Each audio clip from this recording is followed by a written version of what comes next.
There we go. We're back again. No, we're back again. Oh, no, we're back again. Oh,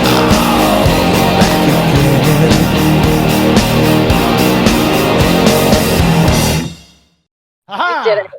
Wait, Seriously, that's fucking it. Just start recording. Is it? Yeah. Is it recording? How do I know it's recording right now? It's recording. Because it says so in the box. I'm gonna trust the Red Ranger. Yeah, I'm After. looking square at it. It does say it is recording. Okay. Hopefully it is. Woo. Well, it says it's been going for 23 seconds now. That's it. Kitsukami, I'm gonna tell you something right now. I know I'm interviewing you, but you don't get to talk. I talk at you. You just sit there and nod. I will. Hopefully I will, the microphone will pick it up. I will ask Justin a question. In turn, he could ask you. You can respond to Justin. He can relay it back to me. Hold on. So do we get to play the game of telephone over the telephone? Because if so, that is genuinely the most amazing thing I've ever heard in my fucking life, and I love that. Yes, this is what we do at this show. I'm honestly like, I just, are you guys okay if this is the beginning of the show? Can we just dive right in? This is gonna be the cold open. I don't give a fuck. Yeah, we're just gonna, we're gonna, this is, I'm not gonna lie. The most debacle but epic fucking like beginning to an interview I've ever done in my life. It has just been full of just uncertainty and spite. The best kind of mode in life. Right. But at least you can crop and edit anything you want, so it doesn't matter. I could crop and edit anything I want, but why would I? Why would I need to? What do you guys know think? anything about That'd be podcasts boring. after doing it for almost a decade? It's that you definitely cannot edit them. Oh my goodness. what would you like me to edit out, Kitsukami? What are you going to say to like? Oh yeah, you need to take that part out. No, I mean nothing yet. Nothing. Yeah. Yeah. But I'm not gonna lie. I'm pretty eager, Beaver, to find out what you plan on saying at some point. Like you are already pre-planning an edit request. I had one person in my entire life that I interviewed. One person asked me, would you be okay? And I can't do the German accent on her, so I'm not even gonna try. But you'd be able to edit out if my child was to run into this room at this very moment and bother me. I'm like, yeah. And we're just doing the interview and everything's fine. And all of a sudden she's like, 1 second. Turns and stares. Okay, we're good. I thought she was going to come in. Please continue. But edit that out. I'm like, you fucking monster. We had somebody with a German accent on the show once. Yeah. Her name is Julianne Block. Huh. Sweet lady. I was supposed to have her on, I think a couple months after the first time she was on. This is like 2018. This is when when I was going solo. Yeah, I figured. Which actually was the first time I met Kitsukami, but it was under a different cosplaying name. Yes. Yeah. What was that cosplaying name? That was Limitless Disguise. There we go. Yeah. So yeah, should we introduce our guests? Not yet. We're not there yet. Oh, okay. I wasn't sure. No. But Do not introduce me. Do not even perceive me. I was never here. Yeah, Awkward Collins back. No, okay. No, I was supposed to meet up with her a couple months later to do another interview, but it just never happened, which was okay. Stuff happens. Okay, we don't meet. Not everyone's a fucking hero interview. Nothing against Julian Block. She doesn't listen to this fucking show. I'm fine with that. She thought she was. I don't better either. than me. Whatever. Anyways, now that I'm done bad mouthing guests, let's talk about the guests we have tonight. Let's good mouth some guests. I know, right? Justin, I already told Justin flat out. This won't get better than the last 20 minutes of trying to get Discord. Guys, we're recording on Discord for the first time ever in life. And I almost rage quit reality when I tried to do this shit. And so if I seem a little, I don't know, annoyed, it's because temperamental. Yeah, it's because I'm willing to do whatever I need to make my guest happy. And my guest doesn't like Skype. I don't have Skype. I know. Fun fact, if you get an email from Skype requesting to sponsor you in the future, you be honest.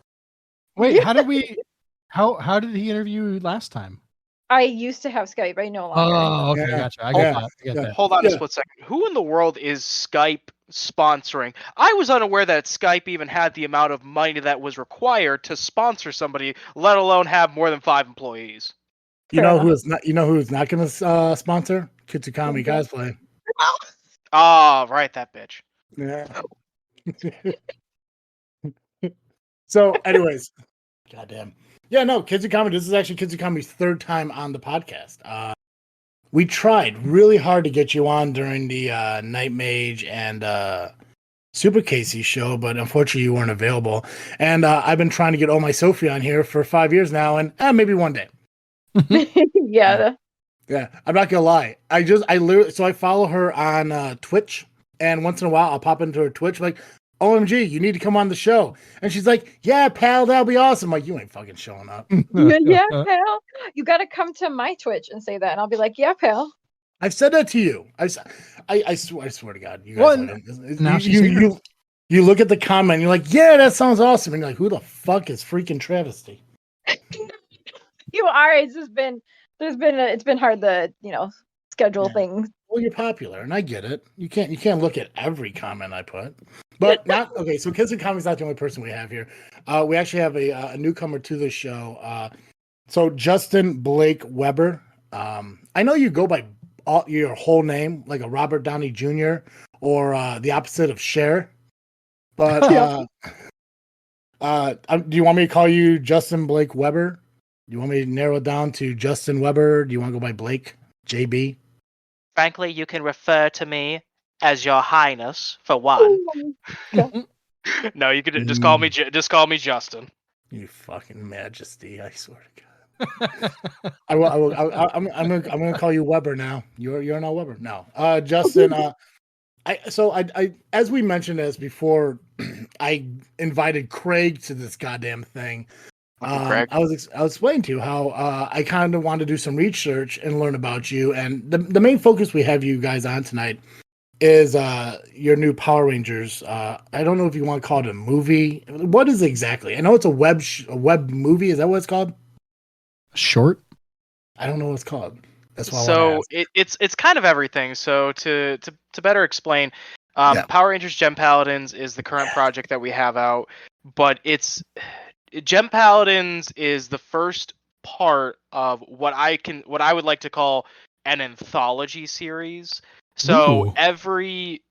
they're all their individual short films, but they're a part of a larger series. But calling it a series is kind of it's not quite right because Yeah. they're all more or less disconnected from each other. Marvel. Yes, it is. We are marveling this bitch. It is a marvelous adventure of Power Rangers that we have concocted. You see, and here's the thing. So I watched a YouTube video that you did, I think about 2 weeks ago, talking saying damn near exactly what you just said. And in my mind, I'm like, I'm so glad I'm gonna have this guy on because he can explain to me exactly what he wants to, what he was talking about in that video on how they're going to move Power Rangers forward. And I was like, he's gonna be able to explain it so I can understand. And you failed. So explain it to me like I am 3 years old. Okay, so do you want me to start from the beginning, like how this project is made, or just like how we're doing things in the future? Okay, I'm gonna get to that. Trust me, I've interviewed many people. I could ask questions. All right. But the one thing I need to know now is you stated it's like an anthology. Correct. Okay. So every project, just like how the actual show does it. So with Power Rangers, every year, these days every 2 years, they go through their season, and then at the end of the season, the new season kicks off, and everything's different. They change out the cast, they change out the suits, they change out the script. Everything starts from ground zero every single season. So for us, we're doing the same thing, but with every short, we then go on to the next one. So everything starts fresh. New script, new cast, new team. Everything starts from ground zero every time. Oh, wow. Yeah. Gotcha. Okay, see, now I'm on board. Now I can follow. All you gotta do is talk to me like I'm like about ready to take nap time after having my milk. So as long as you keep that mindset when you explain things in the future, we're gonna be okay, Justin. We're gonna be friends. Well, see, that depends. Are you my child or are you somebody else's child? Because that is two very different ends of the spectrum. Because you're my child, I'll treat you sweetly. If you're somebody else's child, I'll tell you to shut the fuck up. I want to be a child of somebody you're dating that you're trying to score points with to make a happy relationship in the future. So basically, like, I'm begrudgingly making a relationship with this child, even though deep down there is a seated hatred of me sitting there like, you've ruined so many plans, you little fucker. When you grow up, when you grow up, we're gonna be cool, but right now, you and I are at odds. We are mortal enemies of some kind or sorts. Well, real One quick, of you is putting a fist through drywall at some point in the next decade. Exactly. Some point. Think about it this way, Justin. How old are you? I am 28. Okay. Have you ever heard of a movie called Problem Child with John Ritter? For some reason, I thought you were going to say, have you ever heard of a movie? I don't know why. Have you ever heard of a movie called Problem Child with John Ritter? I am not familiar, no. Okay, awesome. If you ever get a chance, go and watch that movie. That's the child I want you to treat me as. Just some piece of shit orphan that you took into your home, even though he's just burning the shit to the ground, but you still love him. Why does this kid look like me before I got chubby? Because it is you, bro. You're typecast. You're the ginger. No so what I'm hearing is treat you like the redheaded stepchild I never wanted, but we're still buddies. Yeah, treat me like Joe. Yeah, between the two of us, I'm the redheaded stepchild. He is legitly a redheaded stepchild. It's amazing. Well, then in that case, like, one of you. Okay, well, in which case, I mean, if you're both the redheaded stepchild in the case, one of you has to get treated well, the other has to get treated like shit. Take your pick, who's who? Because I'm liking. I prefer Joe so far. Frankly, I think he's gonna get treated a little bit nicer. Cool. Thanks. I hate you. Give me again, Pink Ranger. That's the reason why. Give me the Silver Ranger. I don't care. Give me anything. Give me one of the fucking villains who just ran around in brown potato, costumes, going. Give me them. What did you call it? Gnomes or goons? Gnomes. Well, gnomes. I thought they were gnomes. Technically, I was a gnome for a scene. So. Okay, well let me start. Let's start from the beginning on Power Rangers. Guys, this is Justin, actor, writer, director, producer. You've been in a couple films, and you've directed and produced and written many. I looked at your IMDb, very impressive, very awesome. Thank you. And I also noticed that not only did you act in this Power Rangers movie, but you also co-wrote it with a director. And I know I'm going to say her name wrong, but I think it's like Marguerite. Okay. Yeah, I think like a margarita pizza, but ditch the Ida. Just Marguerite. Yeah, I'm gonna go with Margarita, and just stick with get rid of the A. So Marguerite. So tell me how the idea to do this project even happened. Let's start there. So that one's kind of a long story. So as you could probably guess, time, Justin. I got plenty of fucking time. All I got is time. Well, fantastic. Somebody else has no life like me, and I appreciate. Do you know why I like you, even though you don't care much for me, Justin? Oh no, I don't. It's not that I don't care for you. In fact, I think you and I are going to be like the best of friends. I think we've already become the best of friends. And do you know why? Because we're Midwesterners. I am actually from the West Coast, my dude. I'm sorry. Excuse me. I heard that your production is in Southeast Michigan. Correct, but I am from Tacoma, Washington, about an hour outside of Seattle. Where are you right now? Are you in Washington right now? I'm in Redford, Michigan. Oh, okay, Midwesterner. Oh my god! But see, I live in the Midwest, but I am from the West Coast. I don't West care. Side. Listen, fucking Mariners, Starbucks, that stupid fucking building. Hey, we got fucking Bill Gates and Bruce Lee's grave. You can shut up. You got rain. That's what you have. You have rain and maybe sun one day. You got Twilight. Disgustingly accurate. You have Twilight. We have forks, no spoons. You're the state next to the state that has the wrong Salem in it. That's what you got. I know. I am from next to the state that everybody in the Midwest mispronounces. Everybody pronounces Oregon as Oregon, and I 90% of the time just want to grab them and shake them and say, please, never say that again, or I will shake you harder. Oh my Lord, have That's mercy. another thing too. You're next to a state that gave us Oregon Trail. Amazing. What did you give us? You gave us apples at one point, but even Fiji kicked your ass in that. Hey. Amazon's home base is in Seattle. I got 6 of them like around my house. Big deal. Yes, you might have warehouses, but we had the Amazon. We got Jeff Bezos. Oh, We can camp out in his backyard. We can stalk him and ask. When we panhandle. Holy shit! Can we panhandle for quite a bit of cash? Oh my Lord. Kitsukami, you're in the Midwest, right? Yes. You're in Ohio? No, I'm also in Michigan. Michigan? Good for you. Are you also from out west in some bullshit state too, or? Honestly, yes. I'm not originally from Michigan, but I grew up here, so. Yeah, where'd you originally come from? Is it Oregon? The bullshit Salem? It's Arizona. Really? I didn't know that. Nice. I love Arizona. Yep. Spring training for baseball. No hurricanes or typhoons. Just heat and sadness. Dry heat too. Fuck dry heat. Oh God, I'm not built for humidity, so yeah, I'll go crawl around the desert. I mean, I don't have to perspire so much. Don't go to Alabama then. Oh no. Is that the one that has the bad water? Or is that Mississippi? Yep. No, that's Flint. How is Flint doing with their water? Is that still a thing? I don't actually know. I believe they've replaced the pipes, but it's going to take a little while for it to normalize. Gotcha. How's Detroit? Is that still like in one piece or? No, yeah, it's actually downtown Detroit is pretty decent. There's some areas that are actually pretty nice. Yeah, flourishing. Yeah, I really like they've been working on rebuilding stuff and getting everything nice. So there's some really nice spots down there. Gotcha. We're actually going to be down there this coming weekend for YumaCon, and like if you go down to downtown Detroit and you go like right there to the water, like you can look across the water and you could see Windsor and you can wave to all the depressed Canadians. You say YumaCon? YumaCon. Yeah. Like YUMA? Yes. Yep. Like Johnny Yuma. Yes. Interesting. In Michigan. Do you think that'd be out west? There is a convention this coming weekend, actually. Awesome. You guys gonna be there? Oh hell yeah, we got a panel. That's exciting. Panel, is it for the Power Rangers? Yes.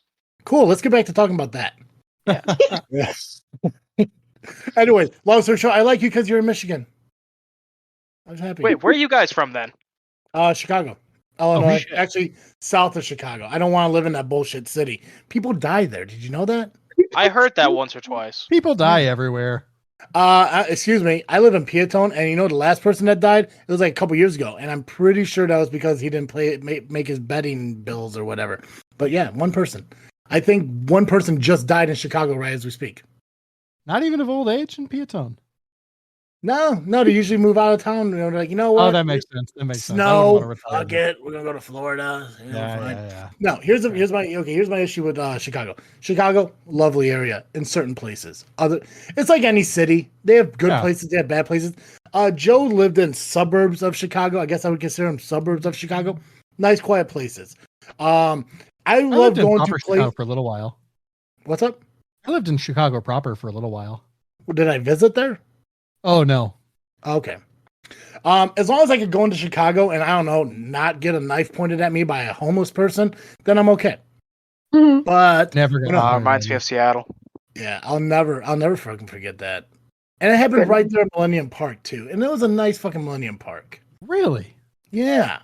It happened to me. Not once. All because the dude wanted me to give him $30 for spraying Windex on my shoes. Huh. It's like, what the hell? Anyways, let's not talk about my problems. Let's talk about Power Rangers. So, yeah. Long story short, I'm from Illinois. So Joey's from Illinois, but he's originally in Indiana. See? Yep, I was a Hoosier for a little while. Yeah, we're covering the Midwest here. It's awesome. Fuck Wisconsin, though. Am I right? Yeah, fuck Wisconsin. Fuck Wisconsin. I got one viewer from Wisconsin. And I prefer it that way. They can sit up there and drink their bullshit beer and eat their shitty cheese. Fuck them.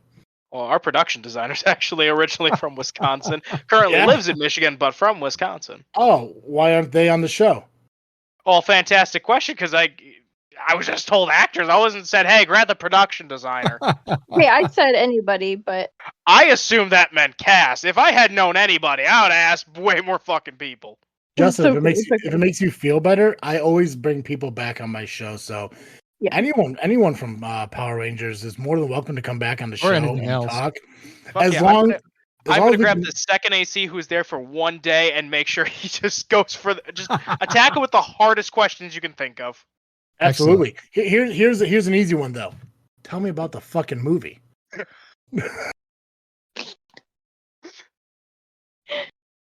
If I remember correctly, you tried starting this a couple years ago, right? Yeah. So what happened? So the way that this Kitsukami, you take over. You let me know when you need me. So the way this project kind of kicked off was, this was back in 2019, I believe. So I myself am lifelong Power Rangers fan. I'm a walking fucking encyclopedia on the show. You can ask anybody and they can confirm. And so the way the show is typically made is it's an adaptation of a Japanese series called Super Sentai. What they do is they take the footage, anything where you're in suit, they cut out anything with a face actor, they bring it over to America, they refilm everything with the face actors, and smash it all together, and then just dub over the rest. So anything you see of them in suit is most likely Japanese footage. So on YouTube, there used to be a bunch of videos of people doing this, but like on a really, really small scale, where they would do things called fan morphs. So it'd basically just be, fans doing these like 5-second videos of them doing, the morph sequences, and then they would cut to Sentai footage. Okay. And that could be, a Sentai that was already adapted. Like, somebody could say like, hey, we want to morph into Mighty Morphin Power Rangers, or we want to go into Mystic Force or Time Force or Dino Thunder, or we want to use one that has not been adapted yet, because there are a few of those. Okay, and so where did the idea of it being Power Rangers? Like, where did like who decided, hey, let's make a new adaptation of Power Rangers? Are you talking about like back at like when the show first kicked off? No, I won't talk about you. I'm gonna be honest with you, and here's something I can tell you before you continue. So I used to, before. Yeah. What is a Power Ranger? No, I'm kidding. So I used to watch Power Rangers when we were like really young. So I think like maybe like when the first series came out, like 93, 94. 93. And yeah, thank you. So between, I think 93, I think the first one was between 93 and 94. And then the next one was like 94 to 95. Like those two series is what I watched. So it's like the Mighty Morphin Power Rangers first two series. Yep. Following that, I never really like got into that. I was huge into wrestling. So if I watched TV, it was usually pro wrestling. When Kitsukami told me like she was in a Power Ranger movie, I was like, oh, okay.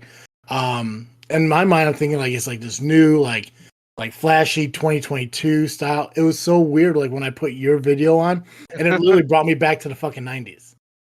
That's because it's even to this day, this show is still made the exact same way. Yeah, and it has been made the exact same way since 1993, just with a little more original footage these days. Yeah. Like they either recreate the suits or they get the suits shipped over from Japan, and they'll refilm some of their own stuff to help it blend better. Yeah. But back like during the first season, anything you saw in suit, whether it be Megazord footage, fight footage, anything where you did not see somebody's face, it was Japanese footage, just dubbed over. Even Rita Repulsa was dubbed over. See, and that's something I didn't know, because I never deep dove or however you say it into Power Rangers, because it just wasn't my thing. Somehow I ended up watching your guys' video 6 times because it was that entertaining to watch, and it was cool because because in my mind as I watch it, it's perceived as an action show. But you guys put these small little things in it, kind of brings the humor. Like there was that one guy. When Kitsukami, I think your character came back and started attacking all of like the like normal people in the park, and this one dude's drinking water, looking around, shakes his head, and just walks away. Oh, Dom, that was all our DP Sean Pole's idea. And when I first saw that footage, because I had no idea he even did it, and then I was reviewing the footage to edit, and I saw that, and I was like, "This is the funniest fucking thing I've seen in a hot minute." It was hilarious, and that's what I loved about it. And I love the camaraderie. I don't fucking know the word. Camaraderie. Thank you. Between all you guys, it just seemed like very like it seemed organic. And it seemed like you guys are like as characters, like just kind of picking on each other, even though you have a huge responsibility of protecting the world. Again, biggest thing I loved is the fact that when I was watching it, it felt like fucking 90s. The fight scenes and like some of the scenes too, like when you're talking to Crystal. Yes. I think is the character's name on that bench. And like you all have your own little like saying that you say to her about like family, fighting for, fighting with. And I'm just like, I don't know if anyone would actually fucking do that in real life, but in the 90s you would see that. And I thought on children's television, this is normal. But that's what was amazing about, because like honestly, like if Kitsukami sent me a link and said, "Hey, do you remember this from 1994?" I would believe it was from 1994. I love the way how you guys created the show. I love how it wasn't, updated to like what you would see in 2022. It stuck to the 90s, and I love anything from the 90s. I love, and that was really cool. Anyways, so going back, how did it become? How did it go from somebody having an idea to a concept? Like, whose idea was it overall? Was it yours because of being the Power Ranger fan? So it was it was an amalgamation idea between me and my producer and co-creator Todd Walsh. Yeah. And what happened was I was sitting there one day and I was watching these fan morph videos on YouTube and I was like, this is pretty fucking cool. And Todd and I were living together at that time, so I literally just opened my door and went, Todd, come here. We should do this. And we're sitting there, we're watching it, and we were both watching the I don't think it was the current Sentai. I think it was the one that I just finished called Lupin Ranger versus Pata Ranger. Yeah. And it was a series about two teams of Power Rangers, cops and robbers, duking it out for an entire season. And in my opinion, it's one of the best fucking seasons of all of Sentai. And Sentai's been running for 46 years now. Yeah. And, long freaking time. And I was like, this is amazing. Todd and I both absolutely adored it. So I was like, and we love the suits, we love the concept. We were like, dude, let's do like a 30-second version of this. Just grab our friends, do a fan morph thing, bing bang boom, it's done. And so that eventually evolved into like, you know what? If we're gonna put time into this, why wouldn't we? I don't know, maybe make it into like a 5-minute short film or something, or like a 10-minute short film. Maybe like add some stuff into it, add like a little bit of a narrative. And then eventually we were like, well, why don't, like, we're already adding a narrative, why don't we like make a story out of it? And then it went from a story to us wanting to do a miniseries. Basically, this whole fucking thing just kept snowballing out of control. It just kept getting worse. That's how it should be, right? It really is. And eventually, what basically ended up happening was I was quietly trying to put out casting calls, because like what we wanted to do was a really, really big thing. Think exactly what we did with Gem Paladins, but 10 episodes. Think exactly that times 10. Yeah. And it eventually, word got out. It started to kind of blow up when we really did not want it to. We were trying to keep this quiet. Mm-hmm. Things just kind of kept spiraling out of control. We had a cast. Me and Derek, who plays our Blue Ranger, were both supposed to be on that cast as well. And then we were planning to do it, and we were hoping to do it in 2020, and then COVID hit, and and then I was just kind of sitting there like, oh no, shucks, darn it. Darn you, COVID! You struck us. Son of a bitch! We got so fucking lucky. We were in such shit. We were so fucked. Darn you, COVID! You naughty boy! You. We wagged our fingers real upsettedly. But in reality, it gave us a good reason to shelve the project because we were not ready. Mm-hmm. We were not ready to do this massive undertaking, and we realized this, and we were like, "Fuck, we are too deep." So we shelved the project, and then last summer in 2021, I came back and I said, you know what? Todd, come here. Come here. Come. Why don't we revive this project? But instead of doing what we did before, which was stupid, and this time we do it as why don't we do a test run? We do it on a smaller scale. We'll do it with the current Sentai, which happened to be Kira Major, which is what we adapted into Gem Paladins. And so if anybody ever wants to know why we picked that Sentai, it was because it was the most recently completed. It was completely arbitrary. Gotcha. So we were like, yeah, let's bring this back. So we started writing for Gem Paladins, and then we're hoping if this took off, then we could do the big thing. And then we're sitting there like, you know what? I feel like we're walking ourselves back into the bear trap that we already set for ourselves before. So how about this? We'll make one. If this one does well, let's do a second one. And if the second one does well, then we'll do the bigger one. And then we're like, hold on, how about we do one? If that one does well, we'll do a second one. If that one does well, we'll do a third one. And then we'll do the big one. Hold on a second. How about instead we do a first one, second one, third one, and fuck it. Let's just adapt everything let's just adapt all 6 other seasons that haven't been adapted in America yet. And then we'll do the bigger one. And that's where we are today. We're like, all right.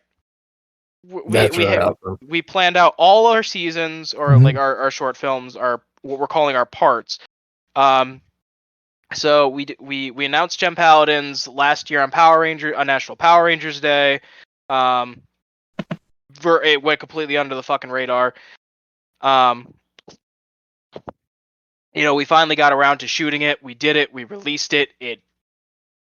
For the channel of our size, I feel like it kind of popped off. When we released this thing, we had like 500 subs, and this thing pulled like 17,000 views in less than 3 weeks. I think that's pretty solid. And the theme song, I think, did like 170K in like a month. So we're sitting here like, okay, this did pretty fucking well. So we decided, okay, we will green light the next 2 parts because this did so damn well. Which were Power Rangers Rail Riders adapting Tokyuger, and then Power Rangers Beast Hunters adapting Zyuohger. So just adapting 2 other completely different Japanese series, doing exactly what we did with Gem Paladins, just different cast, different scripts, everything's changing each time.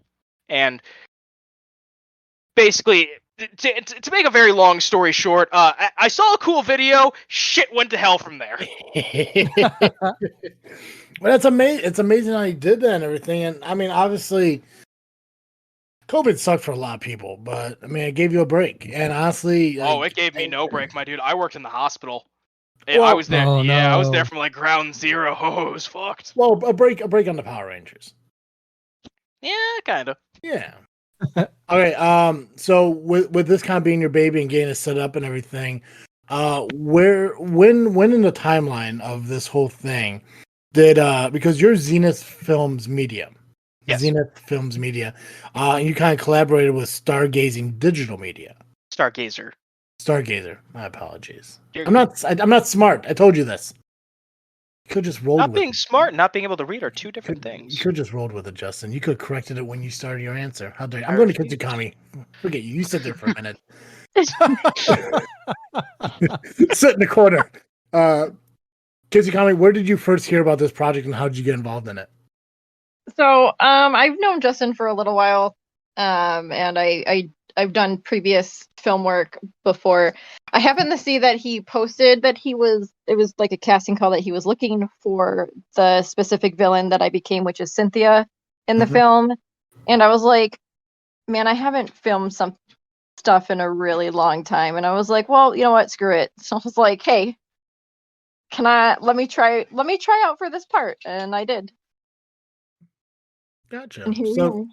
So it wasn't so when you explain to me what a casting call is, I know what it is, but just explain to me what you had to go through for it, because I know when I think of like casting calls, when I see them on like TV shows, it's like a dozen people sitting in a room who are dressed the same, reading the line and everything. But when you talk about doing a casting call for I don't know. Is it wrong to call this an indie film? Is that wrong? No, that's pretty accurate. Okay. Yeah. So when it comes to casting for an indie film, like what did you have to do for that? Did you have to read lines? Did you have to do a monologue? Did you have to dress in what you think the villain would be? No, for this one it was a little bit more simpler. There are ones that are like that. I just reached out to him and I was like, "Hey, I would like to try out for this part." He's like, "Cool." There's someone else that is also trying out. Basically, he sent me part of the script for the Cynthia, and we just kind of got into a call, kind of like what we are in now, and then I just fed him the lines like as a cold read. Like I didn't read it before, I just went over it, how I thought I could perceive the character as far as like what I knew from the show and like what might be going on, and obviously being a villain. Just went with there. He gave me feedback and kind of waited around a bit because they had another person that they were also doing the same thing with, and they had to choose, and it was I. Nice. It really was no choice because if I distinctly remember, I remember the other person was like, they were okay, and I still remember the whole time during that other audition, I was sitting there like, yeah, it's Kit, it's Kit. Well, it's your media production and everything. Run me through casting and everything. Like what's the process through that? Like obviously you gotta create the character, and I guess okay, I'm gonna start this question over. Holy shit. Well, let me tell you this. It all starts with a couch. I'd hope so. I would really hope so. Do you know who you want to cast in your movie? Or like is a casting call for like everyone? Like I don't know if you like cast friends as favors and shit like that. Or is everyone that you're casting in your movies like you gotta come on and try out? The latter. Okay. I don't know what that means. It means the second of two options. Thank you. Is it the former? Is that the first? That was Correct. the former or latter? Yeah, so whenever you give her two options, if you say the former, it means the first. If you're given the latter, it means the second. So if you say, hey, would you prefer apples or oranges? I say the former, it means I want apples. If I say the latter, it means oranges. Excellent. Perfect. Fun fact, when you said that shit in the chat earlier, like, hey, is this live or is this recorded? That way I can share it if it's the latter. I'm like, what the fuck does that mean? And then Kitsukami answered it. I'm like, cool, I don't gotta do anything.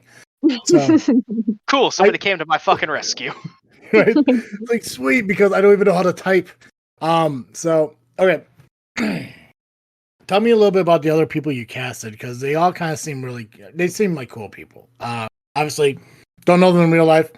I did catch the one video that Marguerite posted with kind of introducing each actor who's going to portray which Power Ranger.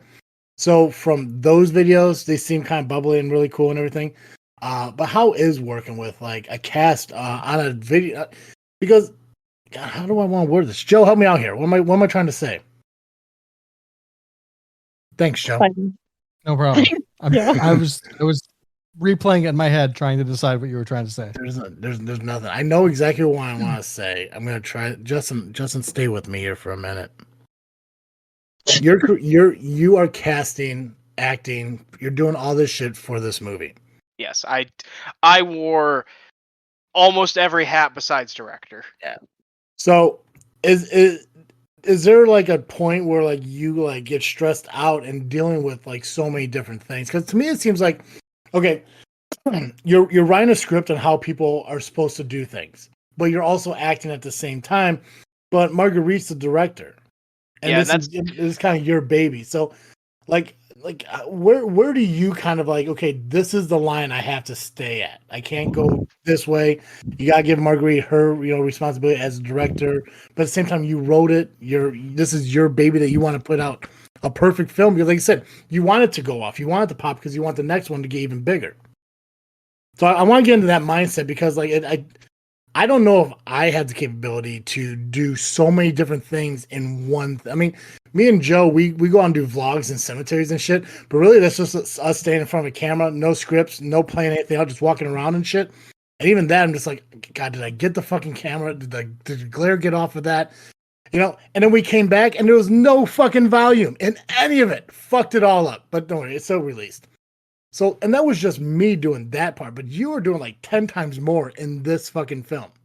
So where do you find that I'm used to it. Yeah. At the end of the day, like I'm really used to wearing pretty much every hat on a production set. Like I've worked on so many. I've done, if you name it, I have done it. Besides, like a couple of art related shit, but I've directed, I've produced, I've DP'd, I've been a gaffer, I've been a grip, I've been an AD, I've been a PA, I've been a fucking caterer, I've been a set designer, I've been a fucking production designer, I've been a fucking wardrobe. I've done everything. It's too much, bro. It's too much. Yeah. At the end of the day, like, he did a great job though for it. Well, like I said, I mean, like I love the movie. Like I said, I watched it 6 times. Yeah. Like, oh no, this is like overall what I've done, throughout my career. Yeah. Oh no, like I said, I looked at your IMDb. Like I was scrolling through shit, man. Like I saw the movies that you were in and what. Like you scroll through and it's like actor, director, producer, editor, writer. I didn't see one for no wait, never mind. I did for like pictures. Like the list went on and on. I was like, that's really fucking cool. Especially like when I found out that like ZenithFilmsMedia was owned and ran by the guy who is, I don't know. To me, in my perspective, the lead character in this movie. Maybe not true, but in my mind, that's how I perceived it. That's how I saw it. I was like, God damn, like that's really cool. But then I saw the credits. I'm like, this fucking dude also wrote part of this show. So then when I looked into your stuff, I'm like, God, this guy like really like gets involved in like all this stuff, and it's a really cool thing. And that's one of the reasons I love doing interviews, even though I'm horrible at them. Like if this isn't the worst interview you ever been in, I'll call you a liar. Kitsukami, this is definitely the worst one you've ever fucking been. You can't tell me otherwise. I get it. But I love talking to people who do things like this, because it always motivates me to do better. And just hearing you talk about it, like I've done this and this and this and this. And in my mind, I'm like, shit, I've seen you do in like 2 different jobs and how you're not losing your shit. And then you list off you're doing 10 things and you're keeping your cool. I'm like, this guy is so much fucking better than me. See, whereas that is true. Oh, it's 100% true. 100% true. You're from fucking Washington where you got Starbucks and Bezos. At the end of the day, the way that I look at it is I am a workaholic who has dabbled in a lot of things over his career, and I'm too fucking neurotic to not do everything. Preach. I get that. Joe, you want to say anything before I continue? Nope. No, not in particular. All right. I thought I heard you start to say something. It sounded like weep, but I'm not sure what the hell you're doing. Oh, no, I said preach. Sorry. Yeah, I was gonna say I heard preach. Oh, preach. Yeah. Gotcha. Joe's a pastor, by the way. Fun fact, guys.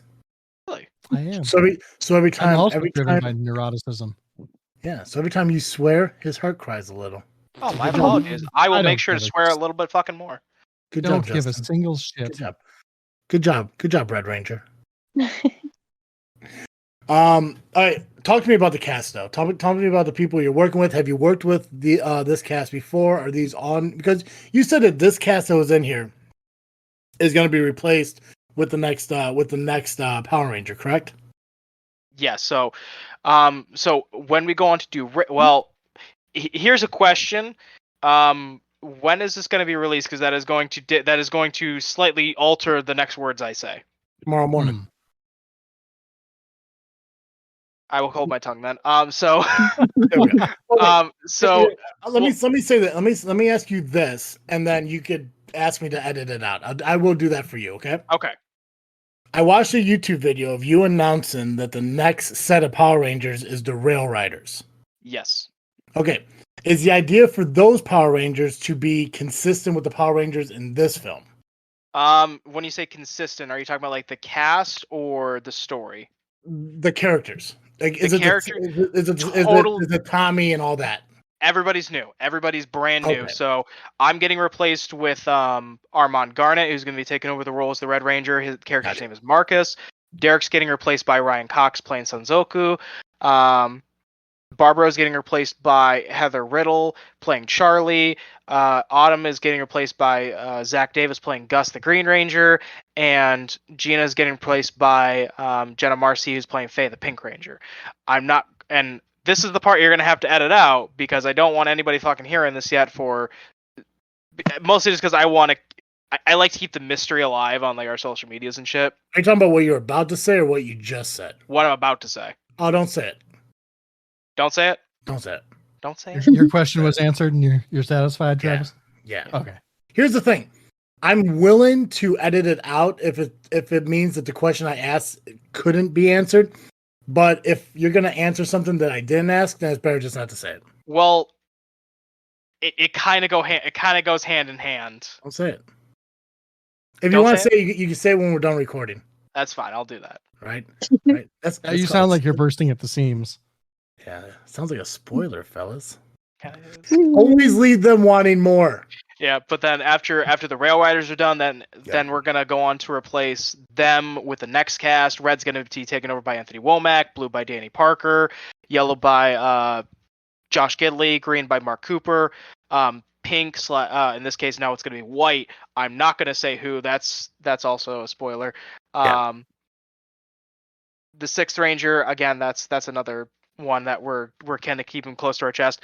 The plan is to reveal who that White Ranger is this weekend at our panel, because it does kind of play into the larger story that we are cooking up for this whole project. Awesome. So the stuff you were going to say, you don't want to say because you're going to announce it at the convention. Part of it. Okay, Let's put it this way: there's three characters that we're keeping purposefully hidden right now. Yeah. The White Ranger. Sorry. So our Orange Ranger, from Rail Riders, who is basically taking over for Crystal as the Sixth Ranger. Mhm. Because every season has their Sixth Ranger, has their Tommy. Yeah. And then for Beast Hunters Part 3, our Sixth Ranger for that we're still keeping hidden, and our White Ranger, she's gonna get revealed at YumaCon. I gotcha. Awesome. Yeah, because listen, I always love to have people come back.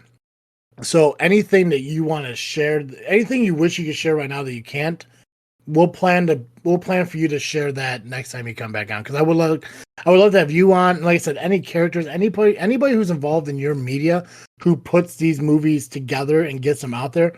I love talking to anybody. So you want to get the guy who brings the donuts, or the guy who got fired because he dropped the donuts. Fucking bring him. I don't give a shit. Okay, I will make sure to find the guy who brought the donuts. I mean, there was a few people who brought donuts, but I'll bring them all, and that will be the strictly all the questions you're allowed to ask are strictly donut related. That's fine, because I got a lot of donut questions. Like why Long John? Who the fuck is John? What the fuck is Long John? Long John. It's a fucking Long John donut. What the fuck is that? Am I the only person that knows what a Long John is? I know what a Long John is. Yeah. They're the long rectangular donuts. Yeah, they're called Long John. Typically with chocolate frosting. What the fuck? Yeah, is it's an eclair. Is what it is. Okay, that's all I need to hear. It's a Long John. No, but it doesn't always have filling, which I feel like an eclair. That's an eclair. That's an eclair. This is a fillingless eclair called a Long John donut. It doesn't have filling, so I don't know. So it's a bear. No, it's not a bear. There's a fucking word for it. I don't. The word is Long John. Oh God, why does this make my soul burn? And bear claw isn't a donut; it's a pastry. That is true. It's like a cruller or a fucking apple fritter. Those are all pastries. They're not donuts. Can you get it at the fucking donut shop? No. I would beg to disagree. I could probably walk into most donut shops that are not one of those fancy schmancy bullshit ones, and I could probably get a freaking apple. Fucking can't say it now. Yeah, is that a donut shop or is that a bakery? Because there's a difference, bro. Probably a donut shop. No. If you tell you what, you go to whoever you want to go to, and you look out front. If it says this is a donut shop, you make sure you post that for me, because I swear it's gonna say Johnny's Bakery, home of the Long John donuts. No, there is a place on the corner from here called Donut Town. I will go there tomorrow. If they have it, I will send you a Snapchat. I'll say, here's the sign, here's the donut, here's me eating the donut, here's my middle finger. Dude, I want you to video yourself walking into that donut shop and saying, "Yeah, can I have a bear claw donut?" I don't think people are that pedantic at donut shops. I pray to God they are. What were you gonna say about out west? I was gonna say I was looking up long johns on Wikipedia. Yeah. On the West Coast, they're called bars or bar Oh, donuts. bars! Yeah. What did I have to fucking say? Oh, another reason why fucking West Coast can go fuck themselves. Like a chocolate bar or a maple bar. God, that's it. That's it. California, Oregon, Washington, Wisconsin, all of them. He's another one that says Oregon wrong. The ha ha. We found him. We've weeded out the son of a bitch. Oregon. Oregon. What Oregon. Oregon? Like you play an organ. Like your kidney is an organ. It is pronounced organ. You go to Oregon. You go anywhere between the states of Washington, Oregon, and California. You ask anybody what the hell it's called. You roll up to them and say, "What is this state called?" Well, by golly, I think this is Salem, Oregon, and they're gonna smack you right in the face after they're done stabbing you. Okay, it's Oregon, and I will not correct I will not change who I am for that. You are canceled, sir. You are talking like a real Seattle guy, my friend. Like a real Seattle guy. And the only reason I say Seattle is I don't know any other. I don't know any other city in that goddamn state. Tacoma, Seattle. Federal Way, Puyallup. Nervous laughter. You're just making words up. Nervous laughter. Yeah, you did this. You did this, Kitsukami. You brought this on yourself. I did. Now me and Justin are yelling. I'm yelling at my guest right now. I'm yelling into the air at a man I've never met from Chicago. I wish I could say this is the first time. Kitsukami, real quick. You said that you've done other film, like you've played other characters before, because I thought this was your first one. No. A long time ago, I used to do a lot of extra work in actual movies. So, like, I was in Red Dawn and some other movies that I can't even think of, to be completely honest with you. Just like background stuff, nothing important or anything. And I always loved doing it. And I actually did go to school for like acting and whatnot. And that's what taught me how to like look people in the eye when I talk to them. 4 years. 4 years I have known you, and we've never talked about this. Yeah, I've done a lot of things outside of cosplay, and a lot of those things I actually bring into cosplay, especially like the acting stuff. If I'm in character, it does help. But there wasn't a film that he some other people that I know did that, just, you know, short little films, like just indie stuff. And then there was another thing that I actually did with Justin, which was like the Gotham City Sirens. That was total shit show. Yeah. Yeah, a little bit. At the time, I wasn't like fully prepared for it either. And then I got out of acting for a long time. I stayed with cosplay and all that, and I just had some like bad past stuff with being able to do acting, so I never felt like I could do it. And when he posted about it, I was like, you know what? Screw it. Let's do this. And then it helped a lot, because it made me let go of like the past stuff and let me do something that I used to enjoy. Yeah. Well, you did really good. Like, I mean, everyone did well in this movie. There was a moment, and I think like after Kitsukami mentioned it to me and I looked at it, I think there was a couple things I don't know if I ever sent you the things that I noticed in the movie or not. I can't remember that. But so there was a part where I thought like the sound and the words, like the mouths and the words didn't like line up. Luckily that was just loading errors on my side. So I was like, okay, cool. There's nothing wrong with this film. Like, and I'm always trying to find someone who wants to critique shit and like find flaws, and I can't. I really do like this movie. So I'm not gonna sit there and, you know, talk about, you know, any negatives, because I didn't find any. I love the fight scene because it brought back to the Power Rangers in the 90s. There was one guy who sweated an awful lot who was a gnome. And I felt bad for that fucking dude. I'm like, Godspeed, man, get some water. It was high, like the times that we were filming. It was a little bit brutal. Where did you guys film that at? It was Oakland County. It was open so we filmed in 3 different locations. I think all the indoor stuff, like our base stuff, was actually filmed here at my home in Redford, because the location we were supposed to get kind of kind of got that rug pulled out from under us. That was fun. So this was kind of Plan Z. Unfortunately, we had to go with Plan Z. The bulk of it was shot at Oakland University, which is a college about 40 minutes north of here. And that park scene, the one where we confront Silver, and like we're a family, Crystal, join us. And just like the true simps we were, just did not take no for an answer. That was filmed in a park in Detroit. Okay. Yeah, because I mean, it looked like a nice area, and I kept thinking to myself, I'm like, I wonder if they're at a place where like a bunch of people were hanging out in the park, and they went up to us and said, "Hey, you want to be an extra?" and just scream at random like nothingness for like 5 minutes for me. All those people were called in. That's really cool. I did have a question for you. Oh yeah. I see a lot of videos and pictures of you, and you got facial hair, and yet you shaved it for the movie. Yeah. Really disappointed in that. You have a nice beard. And I'm like, this dude like shaved it all away, but all the other Power Rangers have facial hair. I had to stand out, man. Like, 'cause even look at the main show, like it's very rare that you ever see somebody with facial hair. I can honestly only really reference like less than 5 maybe in the entire series, and I didn't want to tell Barbaro to shave because his beard is just too.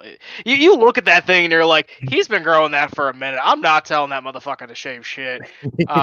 And Derek, I think we asked him to shave, and it just grew back like immediately overnight. I just said, yeah, fuck it, gone.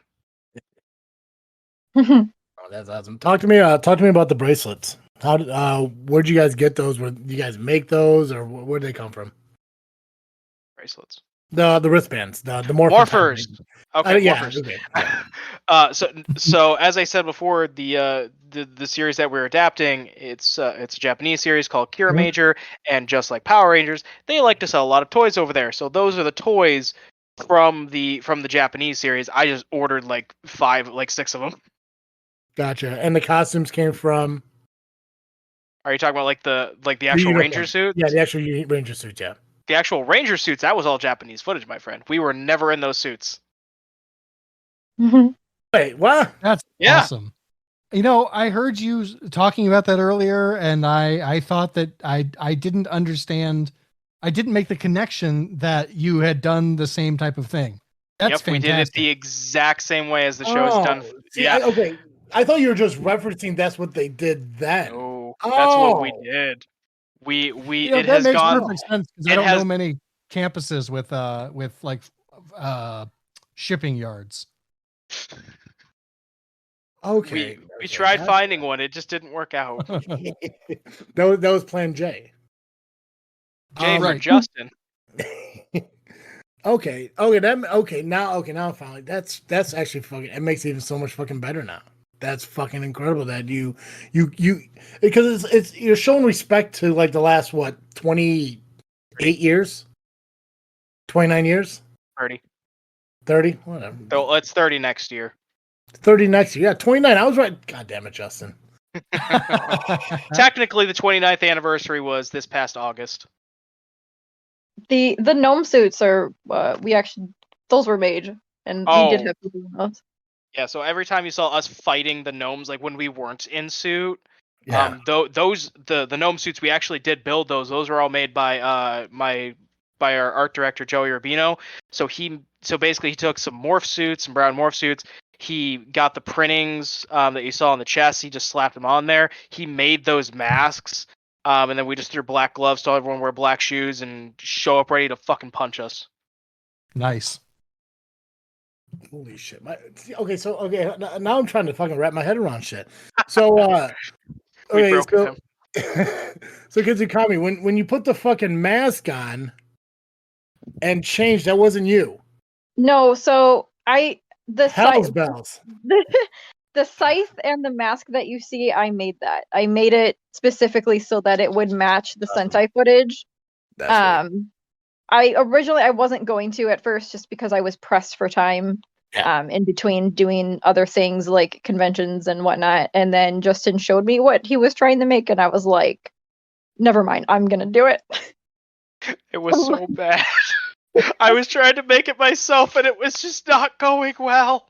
That's okay. I was like, you know what? Screw it. I'm just gonna go all out on this. Whatever. So I made it. I actually made the scythe in about a week. And the mask, I originally had made one because I didn't have time for filming. I just made it out of like one of those like cheap like white masks essentially. Yeah. And then for when I did get time, I 3D printed the mask so that it looked better and matched the character more from like the Sentai footage, and I could make sure that it was like super accurate and looked super nice, and then painted it. But yeah, I wanted to make sure that the scythe pretty much matched so that when it did transition over into the Sentai footage, it looked like that it would just be me. So like when you see like the full like the fight that's happening towards the end, and like when she's in the full like whole mask that's on her head, that's the Sentai footage. Yeah, so basically when you cannot see somebody's face, assume it's Japanese footage. Except for the gnomes. Awesome. Mostly. Yeah.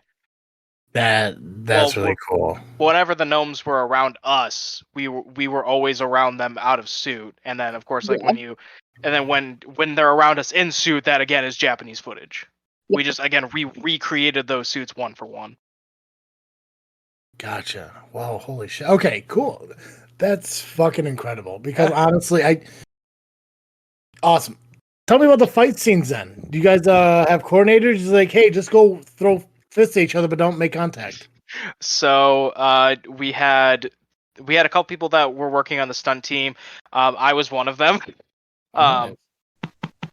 Because I've done martial arts pretty much my entire life. I've done stunt work. So I was one of the people who was helping to choreograph, but the main stunt coordinator was a guy named Henry Motney, who also played as a gnome.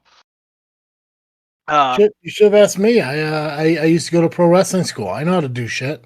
Well, fantastic. Well, that's actually where he got his start. Was he was a wrestler. I forget exactly what his. I think his epithet I remember is Mayhem. But he's been working with this for a while. He's been on everything with us that's needed stunt coordination for the last like 3-4 years. He was gonna be on the original project as one of the Rangers, before it got shelved. Gotcha. And then he came over here. He was our lead stunt coordinator. I was helping him. Ryan Cox, who is going to play our next Blue Ranger, was our stunt rigger. We had a guy named Glitch, who was an assistant choreographer, and my brother Patrick Borda, who was another assistant choreographer. So it was basically the four of us. Autumn and Barbara, who played our Green and Yellow Rangers respectively, also did a lot in terms of helping teach people, like proper fight choreography, counts, and all that shenanigandery. Did you let everyone keep their windbreakers? Yes. Oh, that's sweet. Everyone got to keep their coats, and everyone got to keep their morphers. That's really cool. That's sweet. Kitsukami, what'd you keep? The stuff you brought? Say what? Did you keep the stuff you brought? The stuff what I brought? I mean, I didn't. I kept what I made, and I still have the whole outfit. So if I did want to be the villain, and like do a in-person shindig, I could totally get into it. Are you gonna dress up for cosplay on Saturday? I will not have her, but I will definitely be in cosplay at the convention. I won't happen to have that one. Well, how would you not dress up as your character for the panel? Yeah, I can. What the fuck? Because I had other prior engagements that I have to be at beforehand, so I would not have time to change. I know people who have been in plays who change pretty damn quick in the background. Well, talk to me about Unicom a little bit. So you guys said you have a panel. They do. Before he does that, when he was talking about the stunt stuff, he actually did connect into my leg. He kicked your leg? Justin did? Yeah. Justin kicked your leg? Was it during the leg sweep? Because that was kind of cool. Yeah, it was during the leg sweep when he does come after me. Oh, that's right. I forgot about that. did it a couple times, and then everything was fine. But there was one close. It didn't even really hurt, except for like later when I was like, "Oh, that's a really big bruise. Look at that." Yeah. But at It the didn't time, hurt, but she wanted to put you on blast on a podcast. Look at that. did. I wanted to put him on blast that I did my own stunts and I took the hit of them. She did. Right. She did her own stunts. We got together. What was it, like 2 weeks? No, I think it was less than a month before we actually filmed that scene that we got together. It was just me. It was me, you, and we choreographed that whole fucking thing. At least for that particular scene. And then Sean showed up to record a little bit of it, but from concept or like the previs to the actual execution, it's pretty freaking close. Mhm. Like there was very little changed. When you guys do something like that, and I know obviously it's all about camera angles. So when somebody's swinging at somebody, it's not really as close as was perceived. It's all about camera angles and stuff. But is it sped up at all? Like, are you just having guys slowly do it and just kind of speeding up the camera? A couple of scenes, but not very many. Okay.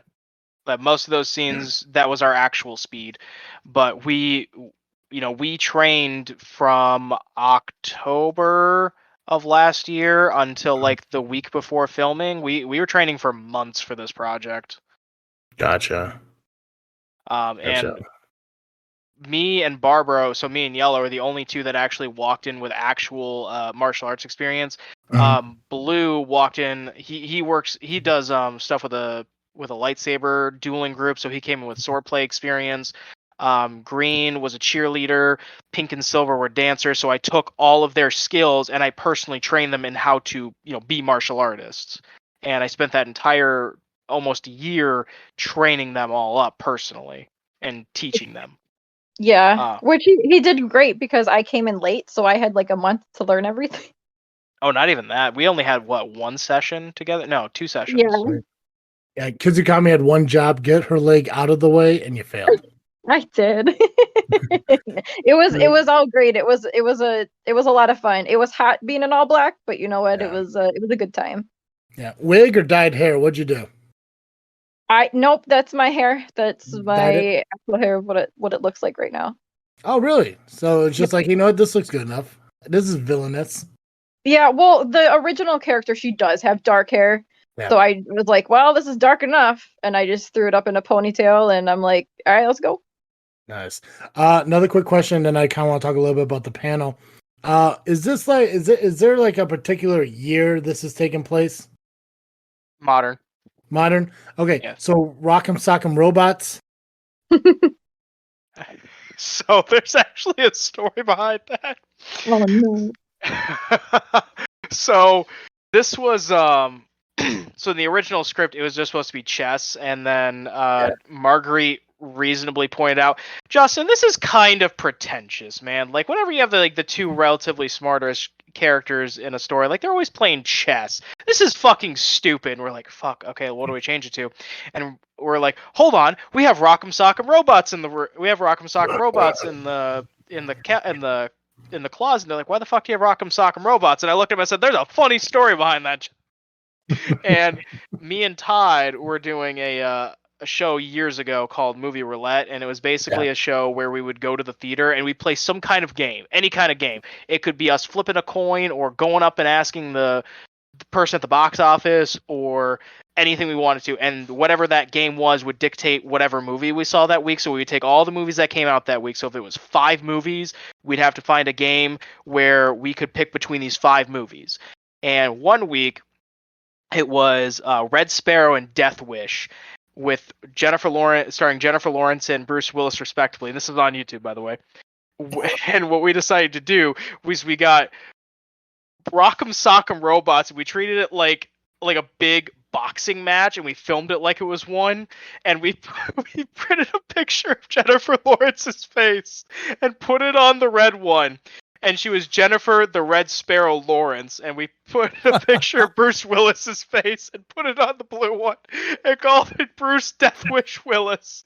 And it was whoever won this game of Rock'em Sock'em Robots, that would be the movie we went to see. And Jennifer Lawrence won, and we went to see Red Sparrow, where we got to see her Wow. Play as a naked spy. Oh God, that movie Yes. over Death Wish. Yes. Oh, bro. Okay, I'm gonna point this out. We did this same thing the week that Black Panther came out. We were very excited to see it, but we were like, all right, let's play the game. And I forget what the game was, but it was between Black Panther and some like biblical movie called Samson, which was made for like $10 million. But I shit you not, it looked like it was made on a budget of 1,000. It is one of the worst movies that I've ever seen in my life, and I've seen a lot of movies, and this movie was bad. And we ended up seeing that over Black Panther. Oh no! Oh, yeah. Tell me about the panel. You say you got YumaCon. You said that's this weekend, this Saturday. Yep, this Saturday. Well, technically we have two. So the first one is the Gem Paladins panel, and it's basically talking about going into a little more detail about like what it's like to adapt Japanese media for a Western audience, because as I've explained ad nauseum now, Power Rangers is an adaptation, kind of going a little more into that, how this was made, what it was like, but mostly it's meant for us to drone on about the project, being the self-entitled bastards that we are.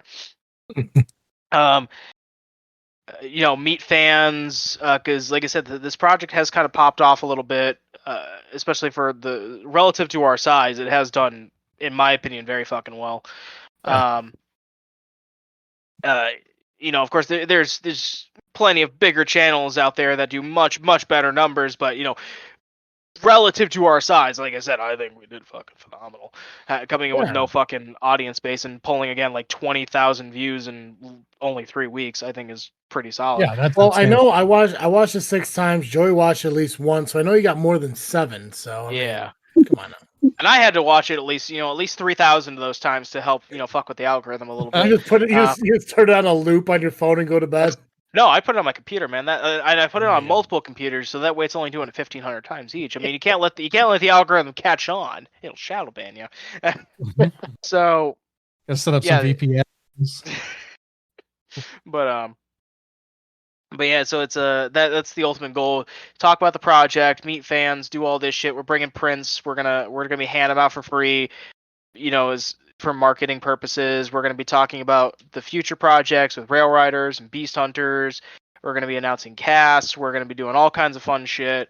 And then the following day, in the wee hours of the fucking morning, freaking 10:30 a.m. I think it is. It's going to be me, the Blue Ranger Derek, and our producer Todd, and we're going to be going over. It's called the 30-year history of Power Rangers. Basically, it's going into like the production history, not like the canonical, like, well, first there was Zordon, and then he kidnapped 5 teenagers, and then he kidnapped a 6th, and then shit happened, and then we're 30 years later. No, it's us basically saying, here's how the show was conceived, here's how it got made, here's how it started, here's where it is now, here's when it was sold to Disney, here's when it became an international crisis at one point in New Zealand.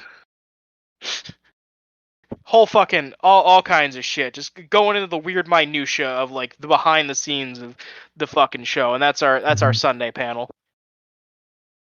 Power Rangers was a national crisis in New Zealand. So, oh no. Okay, so Power Rangers, fun fact, has been filmed in New Zealand since 2002, 2001. No kidding. Yeah, it's been filmed down there for the last over 20 years. It was filmed in LA, but when Disney bought it back after season 10, they were like, we need to cut costs, being Disney. Let's pack up and move to New Zealand. And, because it's a lot cheaper to film there. And Power Rangers was then banned there because it was considered too violent. And then there was this big fucking writer's strike that it caused. It was this huge fucking thing. It was a whole fucking mess. It was a whole fucking mess. That's, oh man, I feel like it's one of the least violent kids shows I grew up watching. You watch a girl explode. I must have missed that. That was a season 7, but it was mostly because they're like, damn, the actress got leukemia. We need a writer on the show. How are we gonna do it? Explosion. True story. Perfect. Best possible way.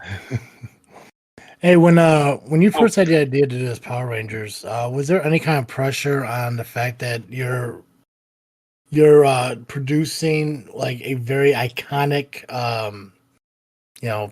call it, what the hell is it called? Franchise?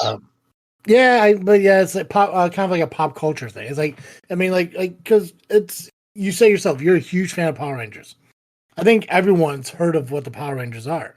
Yeah. So is there any kind of like pressure or nervousness about actually creating a concept of Power Rangers yourself? Believe it or not, no. I No? was pretty confident walking in, like just from like the making a Power Ranger series aspect. It was more just like the technicals that I was more worried about. But walking into this, I and especially after seeing the final product, and I feel more vindicated than ever. I genuinely believe I understand the spirit of Power Rangers better than most people do. Like when you watch most fan films, the most of the time it's the concept of what it's Power Rangers, but there's blood and sex and violence and it's rated R and it's more adult. I was like, nah, fuck that shit. Power Rangers was never meant to be that. It's meant to be this dumb, lighthearted, cheesy kid show, but with sometimes what can be really, really impactful moments. I want to make that. It's like it's the only live action anime I want to watch. Oh no, trust me, watch the Japanese version if you want to talk about a fucking anime in live action. Jesus Christ. Oh, I believe it. Well, wholehearted. I appreciate you guys coming on and talking with us. I want to apologize for how long it took to get this up and running, but that's all Kitsukami's fault. For making me change my ways. Sorry. Yeah. You know the term set in your ways? That started with me. But to have you guys on and talking about this, it is really cool. This is actually we had an interview last week with two girls who are starting up their own podcast. But legitimately, like this is our first like I'll say it, fucking mainstream-esque interview that we've done in like years. I thought you were gonna say real. No, I don't want to say real because what we did last week actually happened. I'm not gonna downplay what they did. But they're not. They just started, a podcast that released yesterday. Like I said, I mean, Justin, you have so many credits out there as a director, a producer, a writer, and everything. Like I said, your downloads and views of this movie is huge, and I think that's really cool. And all joking aside from stuff I said earlier, I totally respect everything you do based on just this conversation we had, because I feel the passion that coming from what you say when you talk about this project. It's the same thing I feel like whenever I talk to Kitsukami or even any other cosplayer about the stuff that they do and how much effort and heart that they put into the work they do. And that's why I love bringing people onto the show, to have other people see how much you bust your ass to put out great content for people to enjoy. And I do recommend anyone to go watch this video. So could you tell people where they can see this? So there's two places you can watch it. You can either watch it on YouTube, but it's a redacted version. So tell me about that real quick. It's like 24 minutes where the original's only like 32, but as soon as they morph, it gets blocked off. Yeah. So basically, what happened, because as I said, we were using a lot of, let's be frank here, very copyrighted footage. Yeah. Originally, I did a lot of tests to make sure that this video was going to be able to go up properly, and what ended up happening is I ended up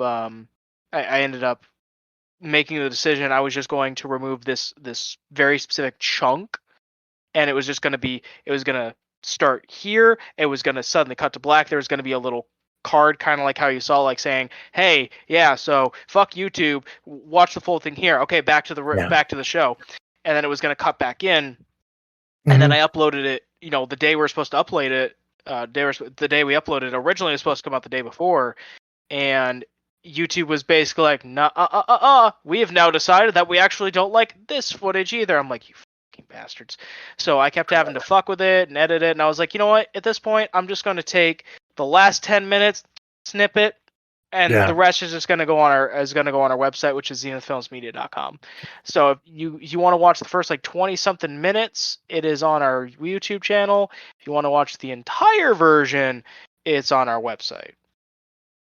Which I recommend because I'm in that one. Well, you're in the other one too. You're just but the other one's cooler. Yeah, because we actually get to see you in suit fighting. Think about it. If you don't mind me pointing this out really quick, because I think you asked this question like 2 or 3. I think it was like 2 or 3 times, Travis, and we just completely dodged it. You were also asking about the other cast as well. Yeah. Listen, I'm not gonna lie to you. As soon as I ask something, I don't remember it. If you answer it, if you didn't answer it, because here's something. And I think I've said this before. My mind goes really, really fast when it comes to my train of thought. So as soon as I have an idea, I push it out of my mouth, and then something else comes right behind it. So I speak, and the way I sound, I know I sound stupid. Don't get me wrong. I am an idiot. Oh, I'm the same way. But I know one when I hear one. But here's the reason why is like because real recognize real, game recognize game. Right, there's Joe. Very, very awkward count of you for this interview, by the way. Yeah, no problem. When I talk to content creators like you guys, like I said, it hypes me up and it gets me excited because I get to learn about this shit through you guys. You guys educate me on these things. Especially like I said, when it came to Power Rangers. I haven't seen Power Rangers in 18 years, 28 years, whatever the fuck it was, So everything that I know about Power Rangers now, I learned tonight. Again, with Kitsukami. Love talking to Kitsukami. Very cool. Why? One reason, because she fucking shows up, Sophie. 2, because I know she gives a shit about the work that she does. She really cares. This girl built an entire fucking death scythe in a week for a movie that she was cast in out of the fucking blue. If you want to talk about anybody who gives a shit, she gives a fucking shit. Yeah. Oh yeah. No, that's why like every time I have there's a few select podcasters I have on the show. That's Casey, Night Mage, Kitsukami, and really Sophie I know will never show up, but maybe one fucking day. One fucking day. I know Simon Ray I had on, but I don't think she does cosplay anymore. But I love that I got a chance to meet these cosplayers because they do care about the stuff that they do. And like I said, I've seen Kitsukami stuff. I follow her on Facebook and on Instagram, Twitch, and it's just really cool. Everything that Kitsukami does, I know it's hard work and it's dedication, it's commitment, and it's done in love. I know it is because her shit is fucking. It's damn near perfect. If she was to tell me there's a flaw in this, can you find it? I could say no. because it's great. Because she does really good fucking work with the shit she does. It's the same thing when it comes to your movie.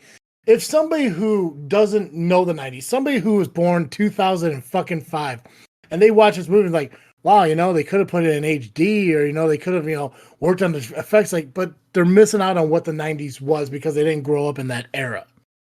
I'm 33 right now, so I was able to kind of have this part and see, that part of Power Rangers. Now, obviously, like I said, I didn't watch much Power Rangers into the mid to late 90s, or I didn't even know that Power Rangers was still a fucking thing today.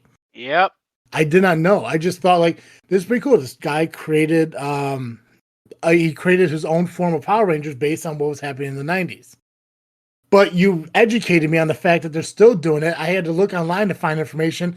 Saw that there's another one that they're still making it. Something's being released in 2023. Yep.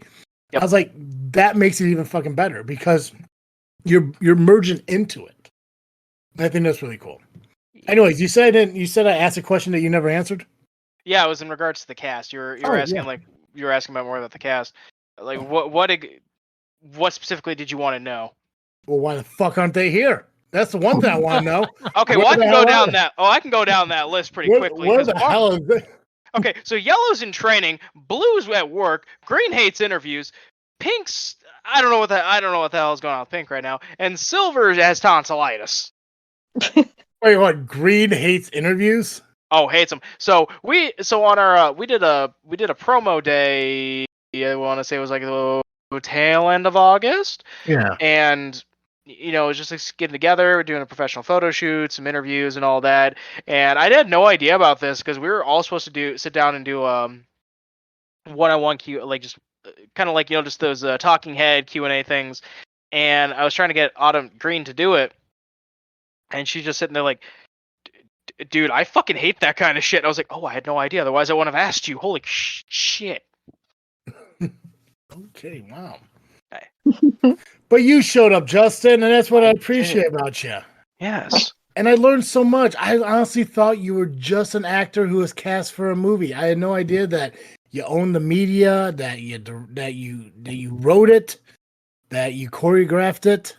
I knew nothing about this. I was like, hell yeah. And I'm glad I found that out before you came on. That's why I did my research. I was like, I gotta look up, because first off, all I did was I typed in Power Rangers. Shit, why did I just forget? Gem Paladins? Gem Paladin, yeah, sorry. I got the song Paladin stuck in my head, so I was like, it's not Guns Will Travel. Anyways, so I searched it, and for some reason, some like fandom website came up, and it gave a completely name other than who you were. So I'm guessing that's what the real name of the Japanese version is. Kira Major. There we go. So I was like, okay, well, I don't think that's the name. So I was like, fine, I'm just gonna go back and look at the credits again. There's no problem watching a movie for the 6th fucking time. Hell. So I found your name in the credits, obviously, and I was like, cool, let me go look this guy up. And then I found your IMDb, and then I went onto YouTube to find out more about ZenithFilmsMedia, and that's when I saw the videos about you talking about the next step in this process. And then that's where I found the podcast or the interview you did with Stargazer Digital Media. I was like, fucking A, there's more to this guy. I was like, this is awesome. And usually I like to be surprised by my guests. And I know for a fact that I've had guests on this show who didn't like the fact that I didn't do my research on them, like in the beginning. I think I mentioned one of them earlier from Germany. And there's a couple other people, but I don't like to learn about people before I have them on the show, because the whole reason I do these interviews is to learn about people. Maybe the next time around I'll find some more information about them, but like the first time, like I really just want to get to know them as a person. But I had to do my research on you just because I had to find exactly who you were, so I know where to go in the direction of the interview. And it turns out all I had to do is bitch about fucking Washington, and now it's fine. All you had to do is fucking, pronounce Oregon wrong and talk about Long Johns, and holy shit, all I had to do was buy off. some Long Johns in Oregon. Okay, so there's 4 people on this fucking conversation right now. I'm the only person that pronounces the O in Oregon. What O? I mean, I don't know. I've never really. Oh, the second O, like Oregon. There is. Yeah, it's just pronounced Oregon. Oregon. So Orgin, Oregon. Just like how like a kidney is an organ. Yeah, but a kidney's not a fucking state, bro. Oh my. But it could be. But it won't be. But it could be. Oh, I mean, God. hey, think about it this way: Florida, the cock state, that's an organ. What state is Chicago in? How do you pronounce the state I live in? Illinois. Illinois. Like illness. Illinois. Yes. Yeah, because you people are a cancer. Yeah. At least my water's clean, Flint. Oh. Hey, I'm from Seattle. We have nothing but we are the rain and depression state. Yeah. You also got Edward Cullen. Good job. Oh no, Thanks. He's no longer Edward Cullen. He's fucking Batman. No, he ain't. Fuck no, he ain't. The hell you say? But at the end of the day, like honestly, it's totally fine. Like if you don't know anything about this franchise or the series or like its long history, because it is such a niche fucking thing. Realistically, who is really sitting there besides people who are as neurotic as I am and saying, you know what, I want to do as much research as I possibly can about this 90s fucking children's show where people punch each other and sparks go boom. It's very rare to find people like me who know as much as I do. And so like the average person really doesn't know shit. At the end of the day, like even walking into this project, the only people who really had a familiarity with it were me and our our Blue Ranger Derek. Barbara, our Yellow Ranger, had a little bit of knowledge, like he grew up with Mighty Morphin and all that. Autumn and Miranda had really never seen the show. They just knew about it. Gina had seen a little bit of it. Kid, I actually don't even remember. Like, what was your exposure? Did you ever watch it as a kid, or not your thing, or? I never was super into it. Like, if it was on, it was just on. Ironically, I do actually, and I still own it. On the Super Nintendo, I do own the Mighty Morphin Power Ranger game. I remember the Super Nintendo. That was it's the movie one version, isn't it? Probably. Possibly. Whatever one was what was on there. But I mean, not super heavily into it. I knew what it was. But I also did learn the same thing, is that that it was Japanese. I never knew that, then. Nobody ever knows. Nobody ever knows until they talk to me, and then they just get a whole fucking they just get a whole fistful of information that they never really needed until you start working on this thing, and then you're like, oh, there's a whole other world to this shit. Yeah, it made a lot of sense though. We needed why it was so bad. Well, and that's the thing too. Like, the one thing I realized when I watched your video is that I didn't need to know a lot about current Power Rangers. If I had an idea of what the Power Rangers were, that was enough to get me through understanding your movie. Like, that's all you know. Like, there's a Red Ranger, a yellow one, blue. Like, every Power Ranger different color and everything. The only thing that was different, and I don't know, there is one type of Power Ranger group that was like dinosaur related, I think. Like 4 of them. Is there 4 of them? Okay. So there's the original Mighty Morphin. There's come Dino at me Thunder. like I'm supposed to know this. There's 4. What the fuck is that? What is that, Justin? No, there's 4 of them, dumbass. So there's the original Mighty Morphin. There's Dino Thunder from 2004. There's Dino Charge from 2014, and the current team that's on TV right now is Dino Fury. Yeah. Okay. So if I'm roughly every 10 years, then.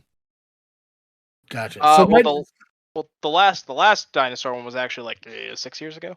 7 years ago. You're right. So Mighty Morphin Power Rangers, their helmets had nothing to do with like a dino look, right? No, they did. They did. The original. Yeah, the Mighty Morphin did. So like red was based off the Tyrannosaurus, pink the pterodactyl, blue was a Triceratops, black was a woolly mammoth, and yellow was a saber-toothed tiger. So not technically dinosaur, but like prehistoric. And then green was Godzilla. Godzilla. Why didn't you have a floating head and a lava lamp? Very simple, because it's stupid. But is that guy still around? Is that consistent through the entire thing? No, so he was only, so it's what's called the Zordon era in Power Rangers. He was only around for the first 6 seasons, and then when he was killed off, they actually like killed him off in the show. They made the Red Ranger look him dead in the eye and stab him. It was fucking nuts. And that was where the show was originally supposed to end, was with Power Rangers in Space back in back in 1998. It was supposed to be they're going to kill off the original mentor, save the universe, and that's where the show was going to end. But the show did, that season did so fucking spectacularly well. Toy sales went through the roof. They're like, all right, we're gonna do a new season again, but this time, this is where every season was now its own thing. So when they went into Lost Gal, so the first 6 seasons were all interconnected, and it was just one continuous story. Then they went into season 7. They said, okay, we're hitting the refresh button. Everything's new, still the same universe, but new team, new cast, new scripts, new suits, new everything. Following year, same deal. Following year, same deal. Following year, same deal, and continue on to today. What is it, do you think, is the reason why Power Rangers is still being made? Like, what is it about it? Okay, so I'm going to tell you exactly why. Money. Is that what it is? 100%. Now, do you mean like in terms of like the longevity of the show, like why people still like it? Yeah, the popularity of it. Why is it still popular after 30 years? Fantastic question, because it's not. It has not been as popular as it has been for a long time. But the main reason behind it is a big reason because of the fact that it cycles out every year. So, every year whole new fans can start fresh. It's like how Marvel, tries and fails to do their number 1 renumberings every 6 months. Mm-hmm. Except Power Rangers does it successfully every single year, and has successfully done it for 25 years. So, this kid who just turned 5 years old, who's now the age ripe to watch Power Rangers. Oh, the new Power Rangers season's starting this year? Okay. And then they grow up and they grow out of it, and then the next season, and then the next generation comes along, and then they get their own teams and groups and a couple of seasons before they grow up, and then they grow up and they go on, and then the new ones come in. So it's because it refreshes every single year that the new generation keeps, cycling out every single year. There's always new fans because there's always something to restart with. I got you. Hey, Kitsukami. Howdy. Howdy. You mentioned that you did other movie. You worked on other movies and stuff. Has this been the one you worked on like in a long time? Like in the last couple of years, this is like the first one you did, or? Yeah, this is the first one I did in quite a few years, and then one that I was more, I guess more actively on. I did some other stuff before, but this one it was like an all in kind of thing. Like I made the props. I pretty much put fully everything that I had into it. Yeah. Are you motivated now to do more videos and more movies and shows? I definitely want to do more. Now that I kind of like broke out of my cycle of feeling like I couldn't do it. And I really do enjoy doing, stuff like this. It is fun, and I do incorporate it, like I said, into my cosplay sometimes. But I definitely want to do more. Justin has asked me to come back in all of the ones that he's planning on doing. I can't do them right now just because I have other things going on, but I definitely will be. But you'll see me in the future. Even though those are happening in like a year or two, you have time. Quiet. Is there a preference, a movie that you prefer to work in, like a genre that you prefer to work in?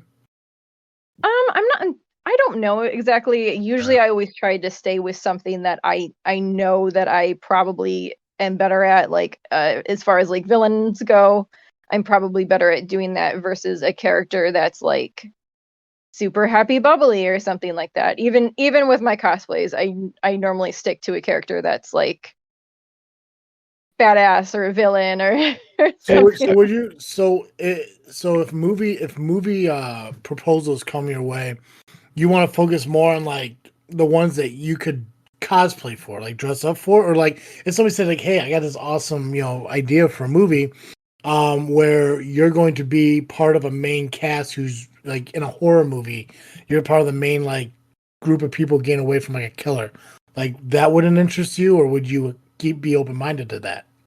No, I would definitely be open-minded to it, and once I see what's going on, I'm like, okay, that sounds interesting, and probably more so I'll just be like, you know what, screw it, let's just do it and see what happens. Nice. But do those roles offer you the opportunity to have a throne of minions? Oh yeah. That was a good part about being a villain for this one, is I did have a throne of minions. It is on our Instagram, and we didn't even realize this. Like I still remember, like I think I was talking with Barbara and Derek, and I happened to turn around. I just saw like all of the people who were playing gnomes, like they were like forming a straight up fucking throne with their bodies. It was one of the nuttiest things. And she like sat down on them like a straight up fucking supervillain, and I bolted over there as fast as my legs could take me, and I said, I'm taking a fucking photo of this, and it's on our Instagram. I'll have to look that one up. How long ago was that posted? A while back? A few months ago, I think it was, because it was on set. I think it was like June. It's also on mine. Yeah, I'm gonna be that weirdo who's gonna accidentally like that video or that picture from 3 months ago. Like, do it. Go ahead. Yeah, right. It stands by as one of my favorite photos on our from that entire set, was just throne of minions. Yeah. But yeah, no. If I were to get offers or something, I'm definitely open-minded. Depending on time and everything, I'm definitely open-minded to anything that might come my way. That's pretty cool. Where can people find you on social media, Kitsukami? You can find me a couple places. You can find me on Facebook at Kitsukami Cos. And then you can find me on Instagram, Kitsukami_Cos. I do have a TikTok. I haven't posted in a while, but you can go there. That's just Kitsukami. Gotcha. Justin, real quick, Zenith Films Media. You guys working on anything currently, or what kind of movies do you like to release from your? Is it just straight up like Power Ranger style movies, or do you guys open to horror movies where they're chasing around a group of people that you could possibly cast Kitsukami in? Oh, we do all kinds of shit. So Power Rangers is right now. Power Rangers is like the dream project. So we're currently in the middle of our dream project, but we've done other shit. Like we last year we released a short film called Wait for My Call, which fun fact about me, I hate movie tropes. So they burning passion. They piss me off. So you know those tropes in horror movies where it's oh, my cell phone doesn't work. Yeah. They try to call from help. Yeah, so I made a whole movie about that where it's this girl who's at like the end of your classic slasher, like your Friday the 13th, your Halloweens, your Nightmare on Elm Street, stuff like that. Here comes the psycho axe murderer, who was, fun fact, also played our other main villain, Ophelius. His name is Christian. He walks up with a fucking axe, like is trying to attack her with it. She escapes.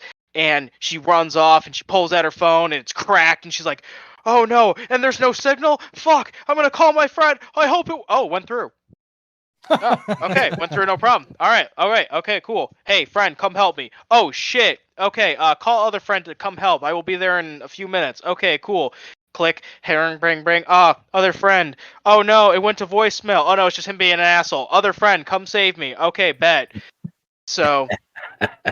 and it's her calling friends and police and just anybody she can get a hold of, and all the calls go through without a hitch, but everybody who shows up tries to attack her instead. Where can I know you mentioned your website, but kind of refresh us on the social media that people can find you at. ZenithFilmsMedia. Just wherever, just type that in, and that's pretty much all of our shit. It's Instagram, that's our TikTok, that's our YouTube, that's our website. That's my number, ladies. Yeah,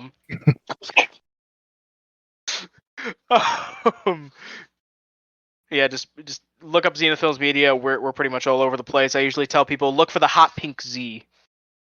Excellent. Well, I'm gonna link your website to the show notes here when I release this episode. And hey, listen, if you ever need to cast a heavyset bearded gentleman in a future movie, I know a guy. Fantastic. I'll make sure to immediately forget the guy. A very Hagrid-esque guy. Shorter hair though, more combed back and nice looking. Is he dead? No, very much alive. So he's not Hagrid-esque. Hagrid-esque. Hey, listen, man. Hagrid didn't die. The actor who played him did. So as far as I'm concerned, Hagrid's dead. Oh boy. How dare you? How dare you? But yes, that's true. They stopped making the movies. Of course he's dead. Guys, I enjoyed our entire conversation here. Believe it or not, it was a lot of fun. Joe, you got anything you want to add? No. Thanks for being here. It was fantastic. Loved the movie. Really thought it was great. And thank you. Thanks for being on. I appreciate you, man. Thank you. Awesome. Guys, again, make sure you go check out the Power Rangers movie, created here by Justin Blake Weber, starring Justin Blake Weber and Kitsukami. You can find it at Zenith Films. Apparently, you just gotta fucking Google it, and a big pink Z shows up. And there will be more in the coming years. We've got about 7 parts of this bitch planned. Outstanding. Well, you're always welcome back. I would love to talk more about whatever you bring, whatever cast you want to bring. Kitsukami, you're more than welcome to always come back and talk. Oh, you got any cons you have planned other than Yuma? Other than YomaCon, no. The only one after that would probably Anime Crossroads in Indianapolis. That would be next year, though. You guys doing C2E2 next year? I don't know. One day I definitely want to go one year, but I don't think I'll be able to make it. Yeah, it is a far drive. So I recommend it though. C2E2 is pretty fucking fun. Were you at C2E2 this past year? No, I went 2019. I was there the year that David Tennant was there. Oh, there you Nice. go. Yeah, we went this past year. Boy, what a fun weekend. Except for the drive up there. God, I hate driving to Chicago. Oh, that and the murder. Just Hey, now imagine if it was 4 hours instead of an hour. Yeah, that's right. You guys got a long haul. Yeah. So kid, if you want to go, just let me know. I'm sure Todd will want to go, and we can fucking get in the car. We can all drive out there. I don't go a fuck. Heck yeah. See, now you don't got to find an excuse for me not to go. Now you got to find an excuse to tell Justin you don't want to go. Yeah. And she knows I don't take no for an answer when it comes to saying, hey, we should go do this thing. Right. This one, she's like, oh, I can't make C2. Then you can be like, wow, that sucks because I really did have this part I wanted to talk to you about, but I guess if you're too fucking busy. Oh, no, it would be, shucks, I can't go. I'd be like, okay, so what time am I picking you up? You guys are awesome. I love talking to both of you. I loved how lighthearted this was. It was awesome. Yeah. Totally unprofessional, and Also the best kinds. they are the best kinds. Totally. Yeah. I felt bad that I kind of took over and Joe wasn't able to say anything. So, Joe, I No, you're apologize. good. I'm not as good at interviewing as you are. So Yeah, all I good. know. Look how bad I crushed this one. I bastardized this dude's fucking entire state for fucking 30 minutes. I'm a monster. I know. And I frankly couldn't have asked anyone to have done it better. Guys, make sure you check out our social media, Facebook, Instagram, and Twitter just by searching This Freakin' Show. And you can catch this show along with any other show on iTunes, Google Podcasts, Spotify, and Podbean just by searching This Freakin' Show. That's all I got. As always, I am Travesty. And I'm Cartoon Joe. And thank you for listening to another episode of This Freakin' Show. I'm out.